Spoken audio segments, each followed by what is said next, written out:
Now, this morning we're talking about obesity and its attending effect regarding feeding habits. Now, joining me this morning is Dr. Chiawa Chimdima Vida and Dr. Olu Akwewe Ogene.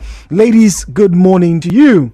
Good morning. Good morning, Jude. Okay, Akwewe, you can actually speak in the microphone. Don't be shy. I know how you make noise. Yes. Good morning, Jude. Okay. All right. It's good to be here. Now, you guys are from interesting societies in Nigeria. One of you is from the Obesity Society of both of you are from the Obesity Society of Nigeria, all right, and also from the Lifestyle Medicine Society of Nigeria as well.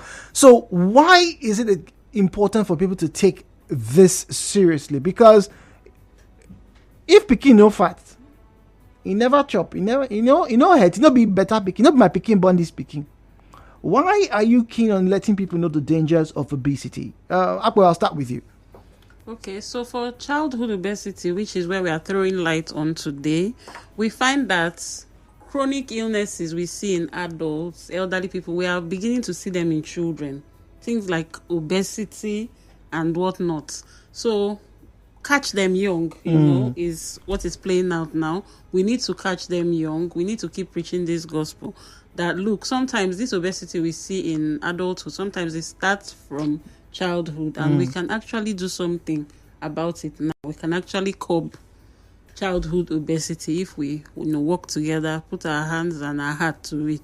So first and foremost, what is obesity? Because I know the word has been bantered and been pandered about for years now, but many Nigerians, particularly now that Gary is about 900 naira for they have custard rubber, they might not actually think that there's anything called obesity. After all, a lot of us are eating once a day.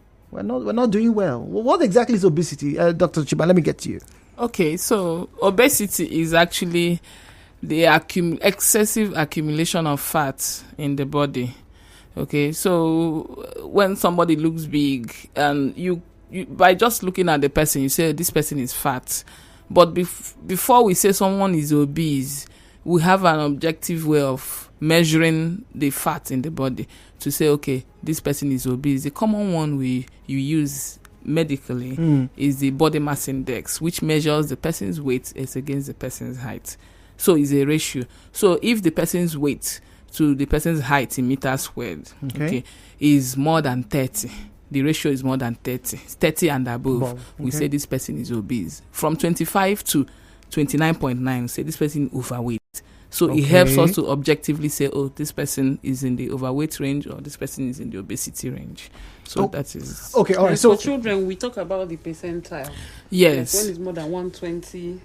Yeah, so for children, but after like 2 years, you can do BMI because you can now measure the child's height. Okay. But before then, we use the percentile. So we record the chart. So we use the percentile. Once it's getting more than the 95th percentile and above, because from the 95th, you now start classifying the obesity. So what exactly is in that chart? How do you chart? What do you use? Is it the amount of breast milk the baby eats, or the amount of time the baby? How do you get to that? So it's just a chart. The child's weight. Okay. So the length of the child. It's like a chart, a growth chart. So once the child's growth is in excess, you say, this child has gotten to the obesity range from charting the child's weight and all that. Yes. Okay. Now, very, very importantly for Nigeria and indeed for a lot of the world, we see how economic climes have changed, particularly in the last century. Women are in office spaces. Women are business moguls. Some women have factories and all of that. Everybody is trying to make the extra naira, extra kobo, extra dollar, extra cent. All right, mommies and daddies are going to work, and with that came the rise of fast foods.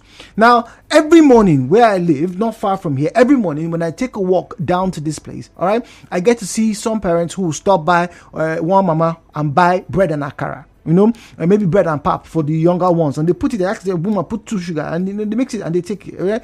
But then you get to some areas, and the mothers are driving to a nice fast food restaurant where they have all the fried rice, all the chicken, everything, and they are giving their children to go to school. Now, some may say that those women or those parents who can afford the fast food are probably giving the children a healthier meal. Others may say those who are buying the bread and akara or yam and akara in some cases to go to school are doing the right thing.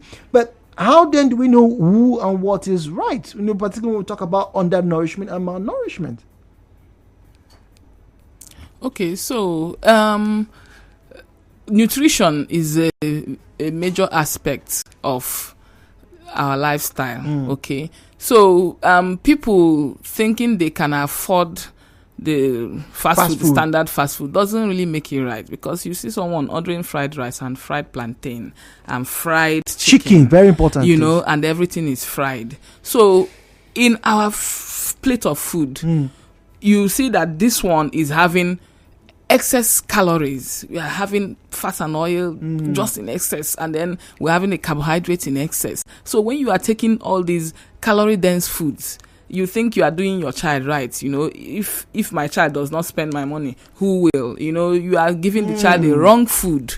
Okay, so we need to be aware of what to eat at each point in time to be able to prevent obesity. Okay, so we advocate in lifestyle medicine, nutrition is a whole lot. So we are advocating now that we are going plant-based.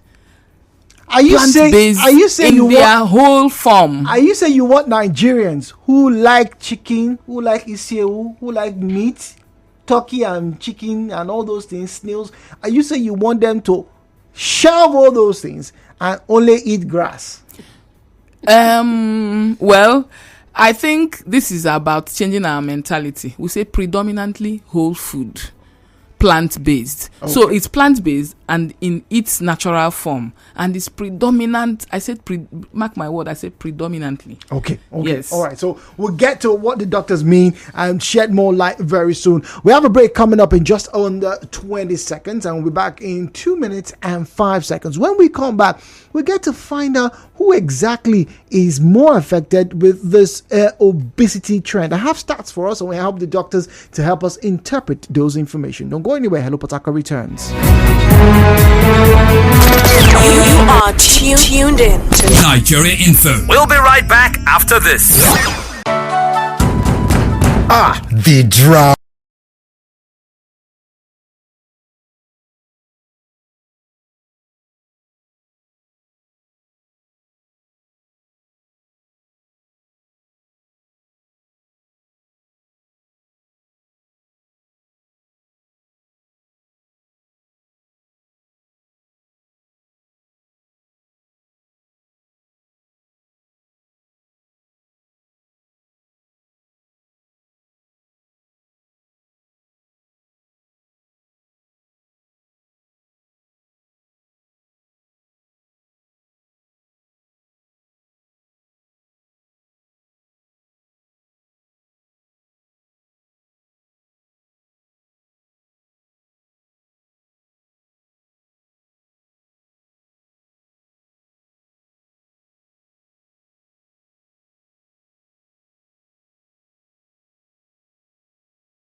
Fat in Nigeria, or is it really here to stay?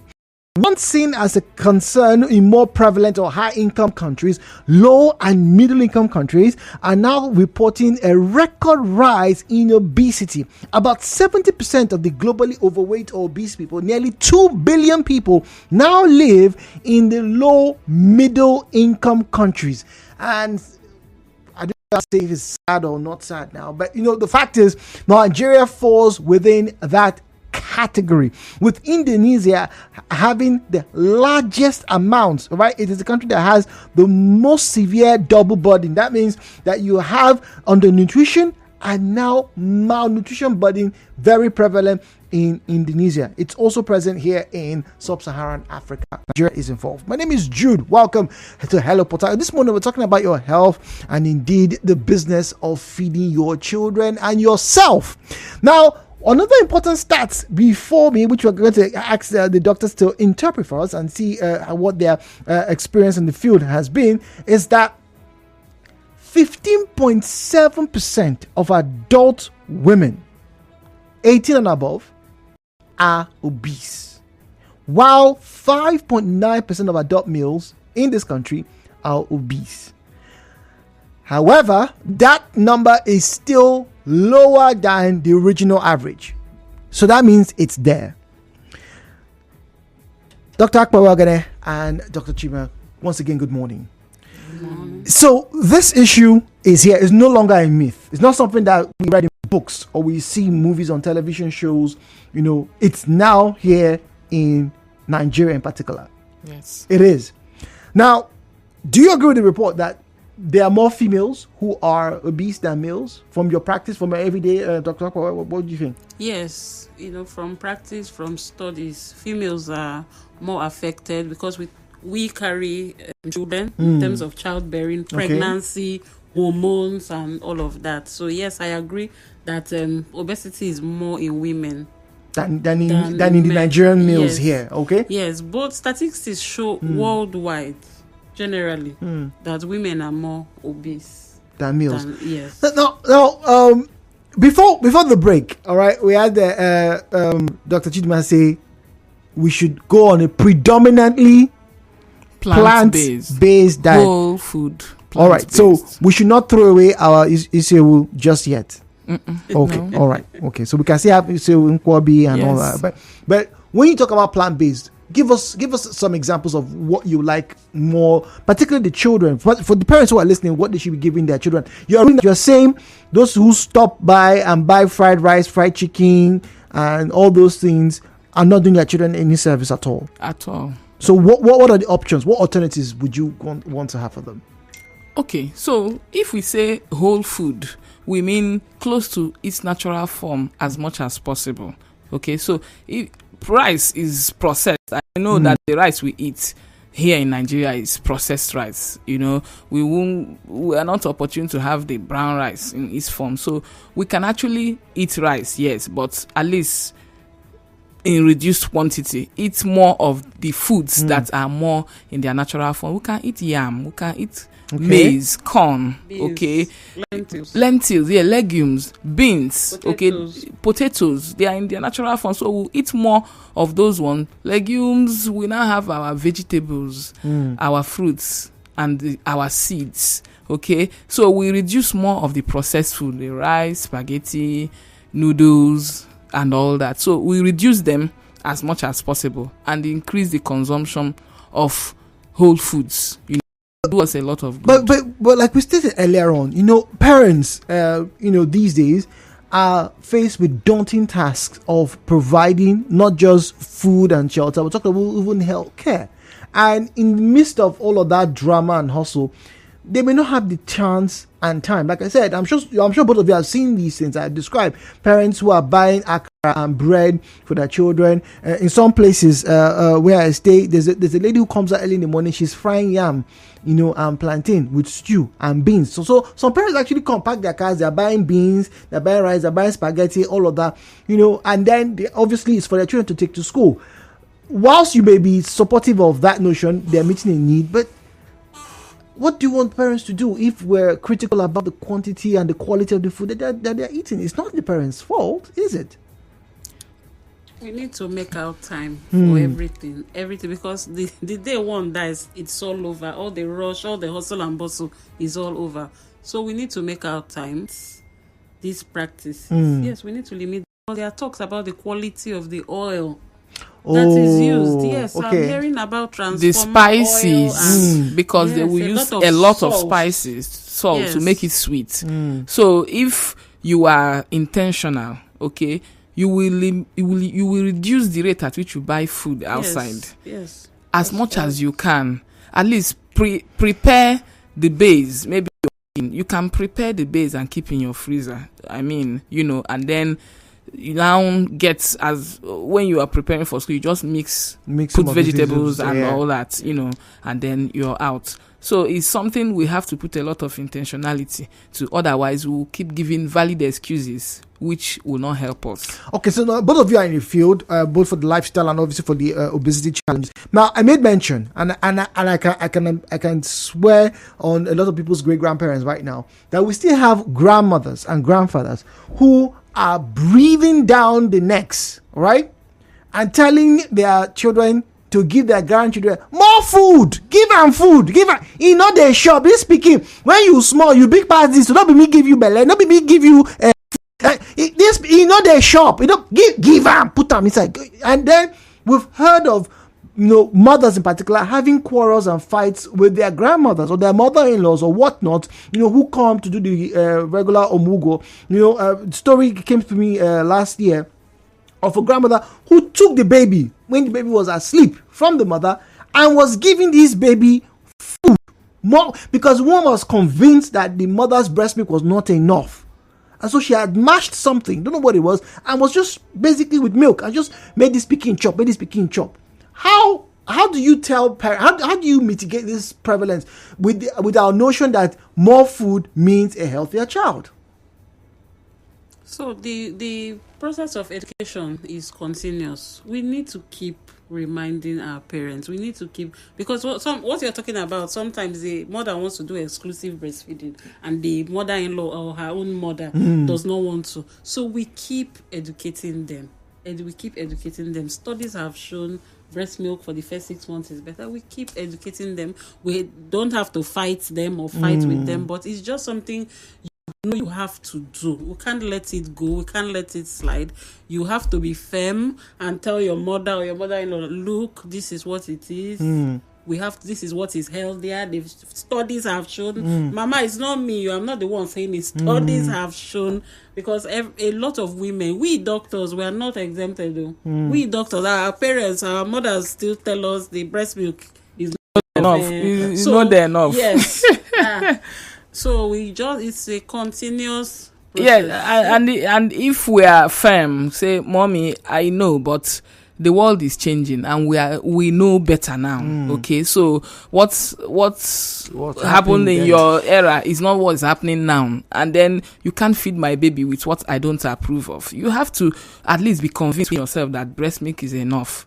Then you can now talk to your mom or your mother-in-law and say, see, what happened in the past is not what is happening now. The times have changed, and breast milk is actually better. So please don't feed my baby with what I don't approve of. I'm going to ask you guys this one question, then we're going to move to a very delicate part of this conversation, talking about improving lifestyle, how people can do all of that.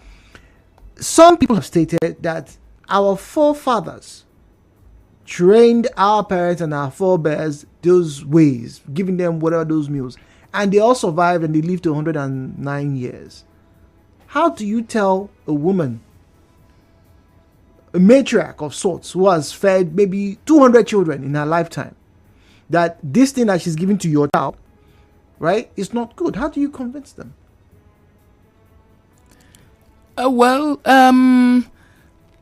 This, if I'm to say, I'll say, this is my house, okay? You have to listen to me. This is my house and this is my child. Okay, they did not tell us. They won't tell you that in their time, children under 5 were dying too much, and they were also struggling to malnutrition. for malnutrition. And then these things, they did it out of ignorance. They will say, please give this one food. Maybe this one will live. They will give birth to plenty children, and then more than half will die off, and then they are left with the ones that are there. And then out of their ignorance, they feed them. Some survive maybe out of luck, but they can't tell me what they practice then that it supersedes what research has shown. So it's something you tell. Okay, so why did you send me to school?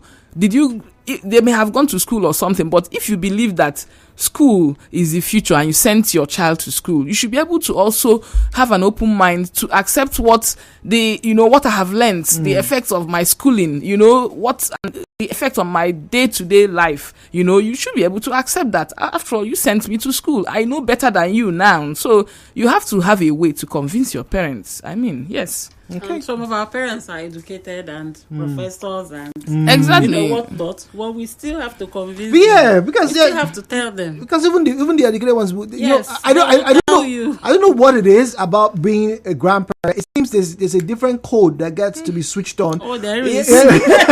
when they become grandparents, because there's almost nothing, and I don't know why the babies seem to respond better to them. Because I use my younger brother as an example. My mother was feeding him regularly. I was pretty young then, but I knew that the minute my grandmother stepped into our house, my brother shot up like a balloon. The minute my mother left or would leave the house, my grandmother is giving this boy food. And I mean everything, anything. By the time my brother was about 8 or 9, he looked bigger than everybody ahead of him. Till today, my brother is bigger than all of us. And I keep saying it is because my grandmother was in the house. Yeah. But, like you said, grandparents these days, I don't know. I don't know how they work, but I don't have the connection, but it is there. So please, if you're listening to us, continuously educate your grandparents. Now let's get to the next important bit here. So talk about lifestyle. What do these children have to do? Because we see a lot of children. We back in those days, we used to call them fatty bum bum. I used to we used to have those kind of things, and it felt like a bit of a stigma. So friends and I, who were in quote the fatty bum bums, what did we need to have had done then, or what can be done now? As we talk about lifestyle, and as we're trying to deal with obesity. So for childhood obesity, one of the ways we try to talk about curbing it is reduce screen time. Now there are a lot of phones, tablets, so we shouldn't be giving them our tabs or phones. Time. Reduce it as much as possible because it has a lot of negative effects. It makes the child to be sedentary. Okay. They sit down for a long time. You won't know 6 hours have passed. I'm telling you. Watching YouTube kiddies from one to another and all playing that. video games and all. It makes them to be sedentary. Then activate outdoor activities. Like my son, I bought a football. I noticed he was so interested in playing football with his kids on the street. So I encouraged him, by getting a ball. And since that's what we should try to encourage, those kind of outdoor play in a safe environment. Of course, we know the times are bad and all, but in a safe environment, encourage outdoor play. And then schools. Some schools have no field. No play area. No play area. It shouldn't be so. So even if the place is small and all, they can make out time for a close-by field or close-by stadium or something where the children can actually go and just play, even if it's just to run around, and all that. And then, feeding, of course, we have talked about feeding. If these children eat, let them play off the food they've eaten. So I think these are some of the ways. Physical activity, we cannot really overemphasize it. Very important. I'm actually very surprised that you made mention of screen time, because these days I get to see. I go to the hospitals, and obviously at fast food restaurants, and maybe when you're on the queue at the bank. The minute a child starts to cry, the mother gives the phone just for peace. Yes, they put a tab. Those mothers, they put a tab so that the child will be watching Coco Melon or something, and everybody's happy. Yes, and the child will stop crying. And you're saying that we shouldn't reduce it. Yeah, it works momentarily. Okay, it works momentarily, but have you thought of the after effects? I do it sometimes, but I now know better. So I try to reduce the rate at which I give my children my phone to play with. Okay, below 2 years, that child does not even have any business with screen or television. Below the age of 2. So after that, after 2 years, yes, you can reduce the number of hours the children watch television or press phone. You can reduce it to as much as possible. Maybe 30 minutes, 1 hour a day. You shouldn't pass that. And then let them go and play outside. Let them engage in other activities. Okay. Play outside. Running. Yes. Playing football. You see, what you're talking and about all this of that. morning, I'm sure a lot of parents are listening this morning and go, these doctors, they want to spoil. They don't know. Junior is a very stubborn child. Sometimes if they don't have time, you can actually include small walks in between. But in Nigeria now, people are afraid of kidnapping, child abuse and all that. When if it's possible, if your environment is safe enough, they can walk to school and come back if their school is close by. Okay, they can do all of that. Walk to church and come back. Inculcate movement. Into the child's day to day. Yeah. So you can walk to school, go and buy something, walk to church, and all that. It's all that people are scared. You can just leave your child, and then the next thing is that you're looking for your child. But if you cannot, you can regulate where the child plays, outdoor play. Just go outside, play, sweat, and all of that. And they also play with your fellow children. It helps to socialize. It helps them to socialize. Brain. Exactly. Brain development. Yes, of course. Okay, now to the very contentious bit of this in your conversation, talking about obesity challenges in Nigeria, the stigmatization. It's a global thing. Everywhere in the world, people get stigmatized for different reasons: race, color, creed. Even jobs tend to be stigmatized in some places. In your experience, how do we tackle stigmatization for obese men and women? Because online, you often hear people when they're sharing their journeys, I've lost 100 pounds or whatever, and then you see somebody say, God forbid, I'm not going to be like you, or who won't marry this one? And correct me if I'm wrong, but it does seem as though women in Nigeria face more of the stigmatization for being obese. Dr. Chimho.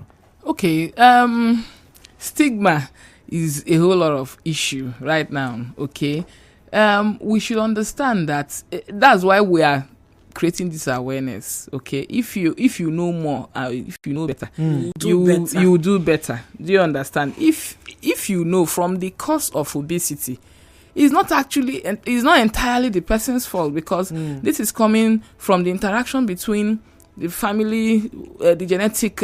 So you're saying there's some hereditary concern. Yes, when it comes to obesity. Some genes the person inherited, and then the person's lifestyle. Okay, because some people don't even need to eat much, then boom, they are big.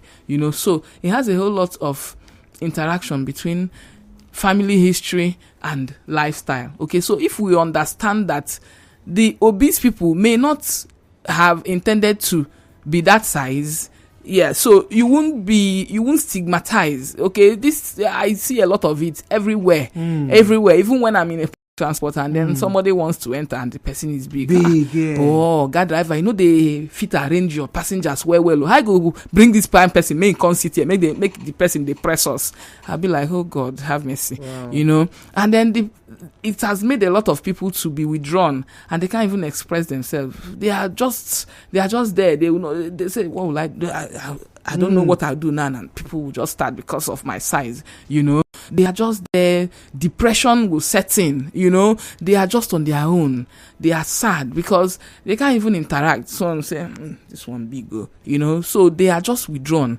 But if we understand that sometimes or most times it's not entirely their fault, we'll be able to do better, to be able to socialize with them, interact with them, okay, without that bias in our minds, or be able to modify the way we stigmatize them. I think it will help a lot. And then the obese people should also they should be able to come out to seek for help because it's treatable. So they should actually come out to seek for help. I know that obesity, in as much as we don't want to stigmatize against obese people, obesity itself is a problem.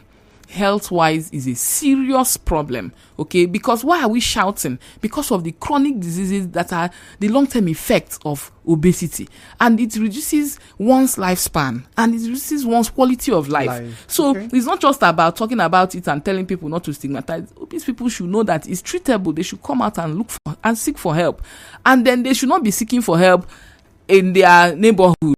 Talk to waiting I feed do. You have to talk to professionals that can help you, and not people that come out and talk to a professional that will help you, because obesity is a problem and we have to be frank about it. All right, so you heard from the doctors. We're going to open the phone lines now. Obesity is a problem. Particularly, we talk about feeding of your young ones, and those of you who have little babies. The fact that the child is big doesn't mean the child is necessarily healthy. All right, so numbers to call: 08179230002, 08179230003, 08179230002, 08179230003. At Nigeria Info PH, at Nigeria Info PH is where you will find us on Facebook and on X at Nigeria Info PH, at Nigeria Info PH. Our WhatsApp and Telegram number is 08090306416, 08090306416.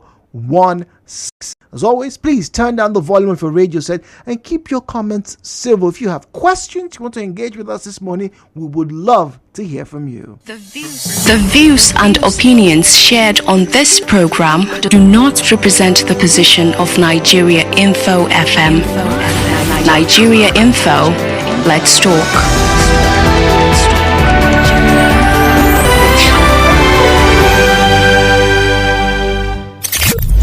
The details, the stories, with the updates. Your number one station for talk brings it all. Nigeria politics is more the strategy. Even look at the presidential level, you see almost the same thing almost playing out. It's a game of numbers and popularity. It's not going to help our brothers and sisters to rise up and condemn. Get out of the conversation. Let's talk on Nigeria Info. All right, so we're here to take your calls. Michael is on the line. Messages are coming through. We would love to have you join the conversation. Michael is speaking to us from Agri Road. Michael, good morning to you and welcome, please. Good morning, Mr. Jude. Good morning. And good morning. Good morning. Good morning. Jude, you have heard I don't know if you've heard of that word from these guys that say herbal medicine that big belly not be big man. Okay. Like that. Okay. Okay. I hear that from their jigos. Yeah, Jude, the truth is that I could remember years ago in my secondary school days. I don't know if you had it, but we had what is called cross country. I don't know if you had it. Cross country running. Yes. Okay. Yes. Yes. Yes. I don't know, but in a term we used to run from one community to another. Yes. Very true. We used to go with the Boy Scouts and the White Brigade guys. Sorry. White Brigade Manowar. But these days, I understand because of the security issues. But hello? Yes, well, listen to you, Michael. Go on, please. If these things could be incorporated into the schools, despite this challenges, I think once every week, it will help also keep the students fit, especially those secondary school students. And Jude, finally, most private schools don't even have sports facilities. Exactly. You just go and learn. Most of the schools in town now, no sports facilities. See them at a 2-story building, 1-story building, no sports complex at all. So how would the children do exercise? They'll read, eat, and get fat. Read, eat, and get fat. So it's like a cycle. 5 days a week, the mom and the dad take them to fast food on Saturday and Sunday. So they get big overnight. So thank you, Jude. Thank you. They get big overnight, but we think it's the life. They're healthy children. Clement is on NTA Road. Clement, good morning to you, please. Yes. Good morning, Mr. Good morning, Clement.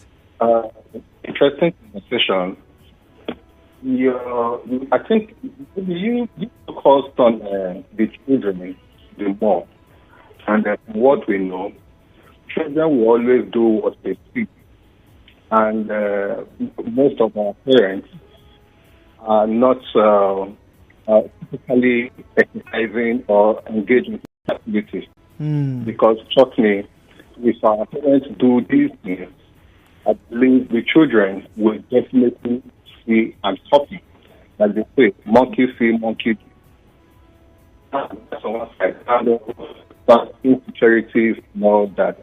For me, I think if you have time to always go to church and be Kardashian, I think you always also have to do this children in even church activities. They do that a lot. We previously talked about what was it walking, called? cross-country walk, yes.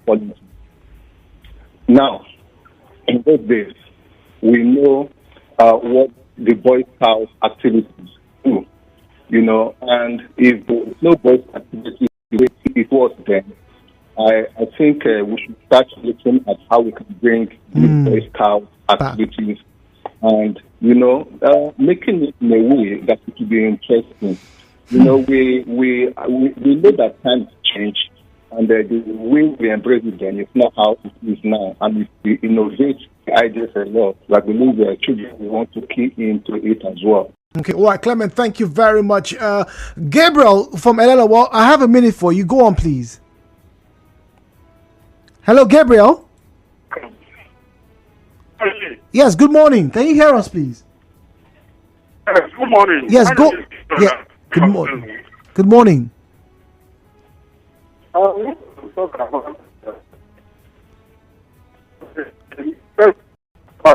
Okay, Gabriel, please, you have to call us back. We'll go on the break. That line's not very clear. Do bear with us. This is a very interesting question just come through. Maybe we'll have a minute to address it, but we have a commercial. When we come back, we'll get to hear the final thoughts from our doctors this morning, talking about obesity and feeding habits. So, did you buy your child fried rice and chicken today? Well. Good morning to you.